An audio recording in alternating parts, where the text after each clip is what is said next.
Praise the Lord, our daily bread. Mark chapter 14, verse 24. This is my blood of the new covenant, which is poured out for many. O Almighty God, thank you for giving this wonderful verse. May your presence showers on us. O Lord, our Jesus, who redeemed the world with the holy cross, shed your pure blood for our transgressions and sins and redeemed each one of us. The world has hidden its eyes from us, unable to realize it until now. Therefore, let us wake up and pray for the grace of a people with foresight to live a holy life, ready to wake up and live a holy life as people with foresight when the Son of Man will come. We ask this in the name of Jesus Christ. Amen. அன்றாட உணவு. Mark அதிகாரம் 14 இறைவார்த்தை 24. இது எனது உடன்படிக்கையின் இரத்தம், பலருக்காக சிந்தப்படும் இரத்தம்.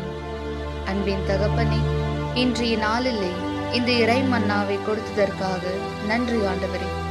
இறைவா, பரிசுத்த பாரமான சிலுவையால் பாரினை மீட்ட இயேசுவே, எங்கள் குற்றங்களுக்காகவும் பாவங்களுக்காகவும் உமது தூய இரத்தத்தை சிந்தி எங்கள் ஒவ்வொருவரையும் மீட்டு கொண்டீர். அதை இன்றளவும் உணர முடியாமல் உலகம் எங்கள் கண்களை மறைத்து கொண்டிருக்கின்றது.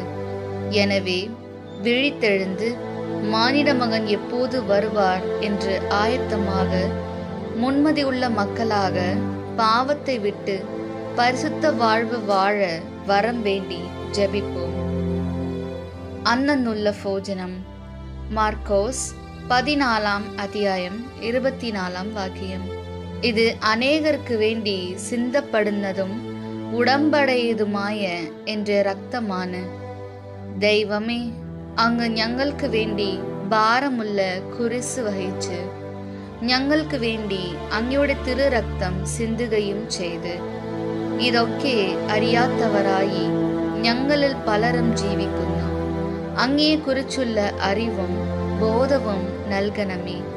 ഞങ്ങൾ പാപം വെടിഞ്ഞ് വിശുദ്ധിയുള്ളവരായി ജീവിക്കുവാൻ ആവശ്യമായ കൃപ നൽകണമേ. ആമേൻ.